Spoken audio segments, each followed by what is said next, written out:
Oke, selanjutnya kita bakal bahas problem 3. Nah, problem 3 ini kita ngomongin soal goodwill. Jadi yang pertama ini ada no goodwill. Ya, kalau kita baca ini secara keseluruhan ya, ini tentang withdrawal atau si Mark ini pengen keluar dari partnership. Keluar dari partnership ini ada sifatnya goodwill dan satu lagi ada no goodwill atau bonus ya. Nah, di poin A ini bonus sifatnya atau no goodwill, di poin B ini adalah partial goodwill, jadi cuman goodwill yang dicatat itu cuman buat bagian dia doang. Beda halnya dengan yang poin C. Poin C itu implied goodwill. Jadi ke semua partner itu bakal ngefek ke partner old sekalipun bakal ngefek. Nah, kita bakal lihat gimana ngejurnalnya karena di sini kurang lebih intinya adalah tentang ngejurnal si mark withdrawal ini ya. Jadi kita masuk yang pertama. Tadi yang pertama aku udah jelasin, tapi kesannya agak cepet-cepet juga ya teman-teman. Jadi aku bakal ulangin. Nah, si Mark ini sebenarnya dia pengen keluar dari partnership Hechan sama Jamie atau NCT partnership ini. Nah, si Mark ini pengen keluar, tapi di poin A ini kondisinya dia dapat 2.000 cash sama 50.000 land. Ingat kita sebagai uh, partnership di sini atau sebagai perusahaan. Jadi POV kita itu adalah dari partnership atau perusahaan itu sendiri. Jadi ketika si Mark itu dapat 2.000 cash dan 50.000 land, maka kita mengkreditkan atau kita ngasih hal aset tersebut ya, aset berupa cash dengan land.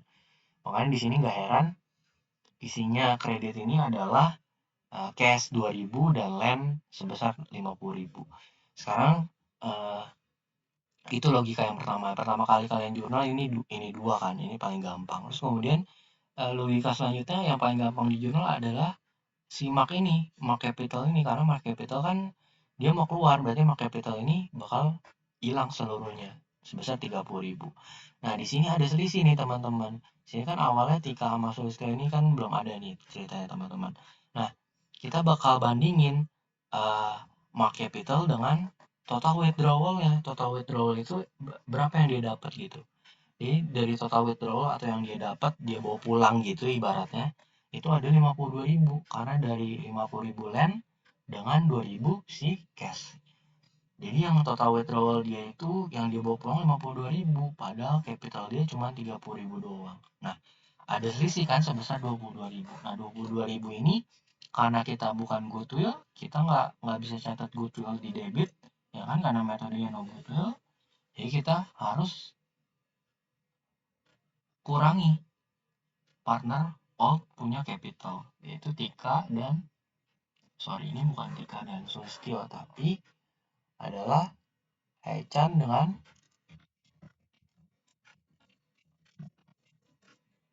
Jamin. Dengan Jamin capital. Ini Haechan ya. Nah, nilainya berapa? Nilainya adalah sebesar loss-nya itu ya, selisihnya kan 22.000. Disesuaikan dengan income rasionya setelah si Mark keluar. Jadi kan awalnya 4:1 tapi setelah Mark keluar jadi 4:1 aja. Jadi si Hechan punya 4/5 dari 22.000 loss itu, kalau si Jamin punya 1/5 dari loss tersebut 22.000. Nanti dapat 4.400 dengan 17.600. Seperti itu. Itu yang poin A ya teman-teman. Masih gampang. Selanjutnya kita bakal masuk ke partial goodwill. Nah, partial goodwill ini dia sifatnya hanya berpengaruh ke partner yang keluar. Jadi goodwill ini hanya akan diakui oleh partner yang keluar. Beda halnya dengan fully goodwill, itu goodwill yang diakui oleh seluruh partner, gitu ya. Makanya nanti kalau secara jurnal kalian bisa lihat kalau di partial goodwill itu yang ngaruhnya cuma ke Mark doang, capital, karena Mark capital itu si Mark ini kan yang pengen keluar atau withdraw. Nah, jadi kita pertama kita pasti bakal catat goodwill. Jadi either itu di partial, either itu di fully, kita pasti selalu nyatet goodwill terlebih dahulu. Apa alasannya? Karena ketika kita catat goodwill terlebih dahulu, maka nanti capital si Mark ini bakal sesuai dengan total withdrawal-nya. Contohnya di poin B ini, dia bilang dia dapat cash 50.000, sedangkan capital dia 30.000 kan. Nah, ini total withdrawal dengan mark capital ini ada selisih sebesar 20.000. Sekarang jadi pertanyaan adalah total withdrawal-nya ini kan tidak sebanding dengan capital si Mark. Total withdrawal-nya itu lebih gede. Berarti ada goodwill di dalamnya. Ketika capitalnya lebih gede dibanding total withdrawal ya, maka dia nggak akan mengurangi akun goodwill. Akun goodwill seumur-umur nggak pernah ya ada di kredit. Maka dari itu nanti akan mengkredit aset. Di sini ya udah ada notes-nya dari koordinator advance seperti itu. Nah, kita catat dulu goodwill-nya sebesar selisihnya. Di sini ada dua ya, goodwill sama ke mark capital, karena gunanya pencatatan goodwill ini biar samain si mark capital. Jadi ketika mark capital mau dibuang atau mau dihapus, itu sudah sesuai dengan total withdrawal. Jadi nggak perlu diapa-apain lagi nanti. Nah, nanti ketika goodwill udah catat, mark capital udah nambah. Jadi kan sekarang kondisinya mark capital udah 50.000 dong. Sekarang kita mark capitalnya pengen kurangin. Jadi 50.000 itu kehapus semuanya.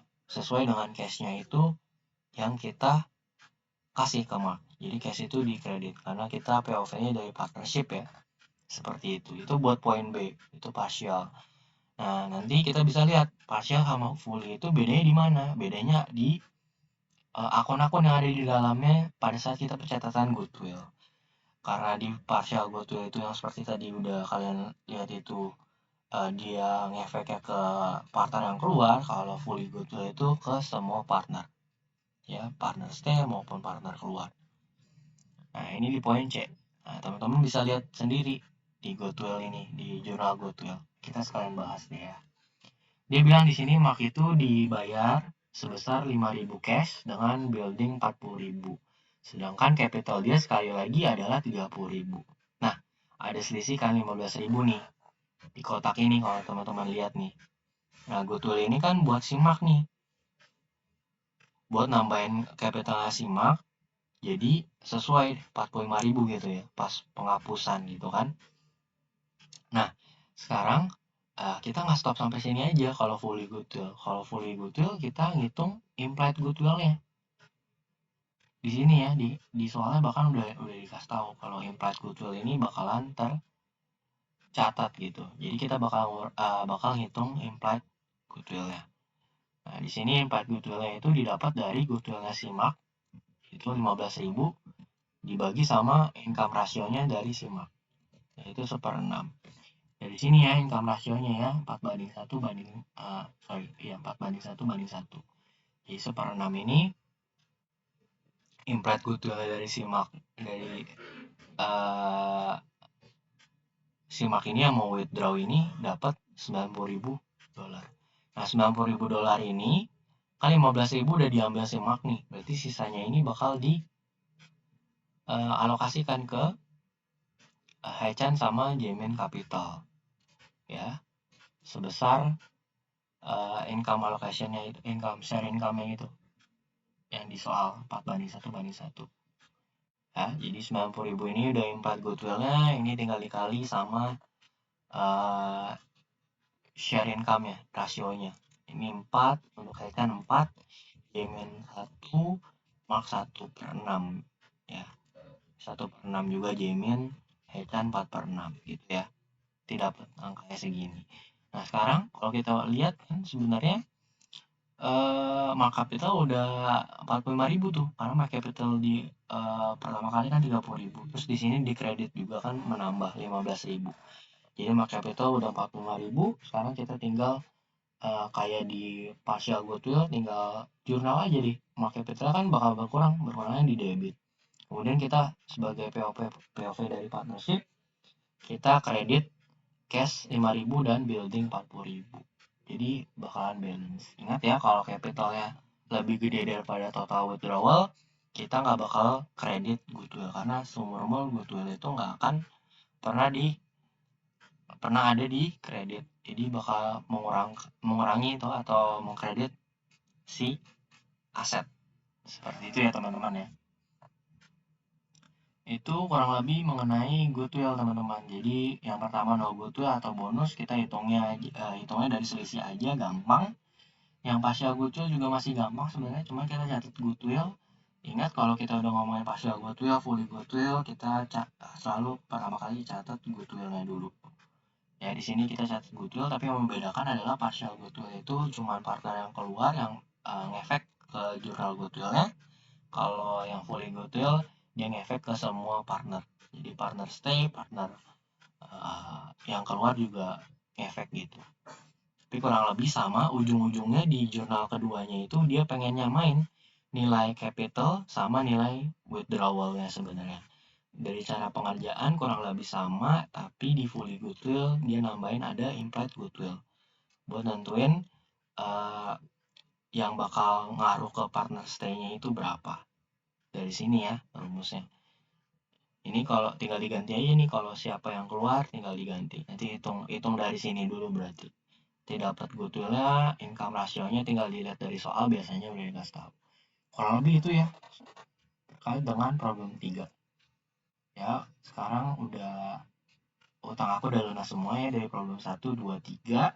Teman-teman kalau ada yang mau ditanyakan silahkan ditanyakan ke aku. Kalau ada yang kurang jelas, mohon ditanyakan juga.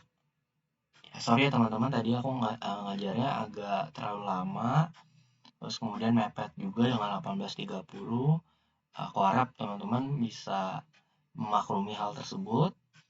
Nanti kita ketemu lagi di minggu depan masih dengan accounting for partnership, tapi udah lebih ke arah udah bahasa Indonesia juga nih, jadi harusnya keliru keliru kayak gitu udah bisa diminimalisir gitu.